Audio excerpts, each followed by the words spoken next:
Guys, Raman सागर जी आज किसी पहचान के मोहताज नहीं है। रामन सागर जी के बेटे प्रेम सागर जी ने कहा है कि रामायण सीरियल बनाने के पीछे दैवीय शक्ति और साधु का मार्गदर्शन था, जिसके साक्षी वे खुद हैं। आपको रामायण सीरियल का काक भिशुंडी वाला सीन तो याद ही होगा। ये देखने में जितना आसान है, उसका निर्देशन करना उतना ही मुश्किल था। इससे जुड़ी एक आश्चर्यजनक घटना आपको वीडियो के लास्ट में पता चलेगी। कुछ घटनाओं का जिक्र करते हुए उन्होंने बताया कि शिलोंग में फिल्म ललकार की शूटिंग से पहले हमारे डिस्ट्रीब्यूटर शंकर लाल गोयनका हमें कामाख्या देवी मंदिर लेकर गए। मैं भी साथ में था। यह कहानी अविश्वसनीय है। उसका जिक्र पापा जी की biography and epic life Ramanand Sagar में भी मैंने किया है। हम दर्शन करके जैसे ही निकले, छोटी सी तेजस्वी कन्या ने आकर कहा, एक बाबा है, आपसे मिलना चाहते हैं। पापा जी आध्यात्मिक तो थे ही, वे साधु से मिलने पहुंच गए। साधु महाराज उन्हें देखते रहे, कुछ बोले नहीं। पापा जी ने पूछा, कोई सेवा चाहते हैं तो आदेश दे, लेकिन उन्होंने कुछ नहीं कहा। पापा जी प्रणाम करके चले आए। ये 1970 की बात है। 10 साल बाद फिल्म कोहिनूर की शूटिंग के लिए हम उत्तराखंड में हर की पेड़ी से 2 किलोमीटर दूर गंगा तट पे थे। अचानक बरसात होने लगी। एक तरफ माँ गंगा थी, दूसरी तरफ तूफान। दूर दूर तक कोई मकान नहीं था। तब पापा जी को वहाँ पे एक साधु का आश्रम दिखाई दिया। उन्होंने अपने असिस्टेंट से कहा कि साधु महाराज से आश्रय देने का निवेदन करे। पहले तो साधु महाराज नाराज हो गए, फिर पूछा कि डायरेक्टर का नाम क्या है। उन्होंने भागते हुए कहा कि रामानंद सागर। यह सुनकर उनके चेहरे के हाव भाव बदल गए। उन्होंने क्षमा मांगी, आदर के साथ सबको आश्रम ले गए। पापा जी को आसन पर बैठाया, सबको काढ़ा पिलाया। बाद में पता चला कि वह साधु स्वामी रामानुज सरस्वती थे। वह एक एटॉमिक साइंटिस्ट थे। वह आश्रम बनाकर शोध कर रहे थे कि गंगा जल में एटॉमिक एनर्जी कितनी है। उसके बाद साधुओं की टोली आई। उन्होंने जब पापा जी को कामाख्या मंदिर जी की घटना बताई तो हम सब सुनकर हैरान रह गए। साधु ने बताया कि वह साधु महाराज कोई और नहीं, सिद्ध महाअवतार बाबा जी थे। मान्यता ये है कि वह बद्री नारायण की आरती पर आते हैं और किसी को भी दर्शन नहीं देते। हम समझ गए कि हमें एक बड़े दैविक कार्य का जिम्मा मिला है। प्रेम सागर जी ने बताया कि इस घटना के बाद पापा जी बद्रीनाथ गए, यह सोचकर कि बाबा जी वहाँ पर आरती में आते हैं। उस समय मेरे बड़े भाई पापा जी के साथ थे। एक साधु ने आकर पापा जी को प्रसाद दिया, लेकिन प्रसाद छोड़कर गिर गया। एक दूसरे साधु ने लपक कर प्रसाद खा लिया और मुस्कुराते हुए पापा जी की तरफ देखा। जब तक कुछ समझ पाते, साधु बाबा गायब हो चुके थे। वह बाहर भागे। तब वहाँ राम बाबा नामक एक साधु मिले। उन्होंने पापा जी से कहा कि तुम सिनेमा छोड़ दो और टीवी के लिए रामायण बनाओ। 1 साल के अंदर रामायण का निर्माण प्रारंभ हो गया। आचार्य श्री राम शर्मा जी ने भी उन्हें प्रेरित किया था।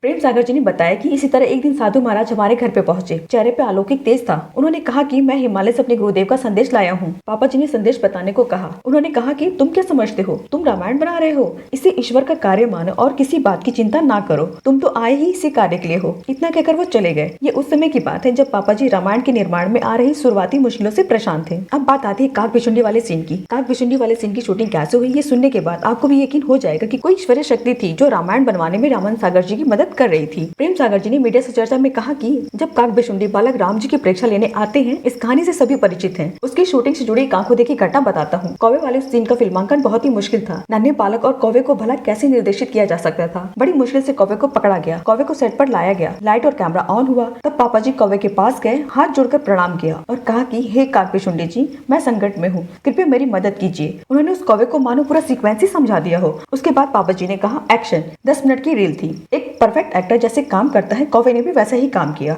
पापा जी कहते, बच्चे को देखो, वह तुरंत देखता। रोटी लो, रोटी ले लेता। बच्चे के साथ इस तरह खेलता जैसे कि कोई पालतू हो। 10 मिनट तक लगा कि जैसे काक भिशुंडी जी स्वयं शॉट दे रहे हो। जैसे ही 10 मिनट की रील पूरी हुई, कैमरा और लाइट ऑफ हो गई। कौवा उड़कर चला गया। मैं सेट पर ही था। यह घटना भूल नहीं पाता हूँ। ये तो तय है, बिना ईश्वरीय कृपा के संभव हो नहीं सकता। ये तो मैं भी मानती हूँ। ये वीडियो आपको कैसी लगी है, कमेंट बॉक्स में कमेंट करके जरूर बताइएगा। मिलता है नेक्स्ट वीडियो में, तब तक के लिए जय हिंद, राधे राधे।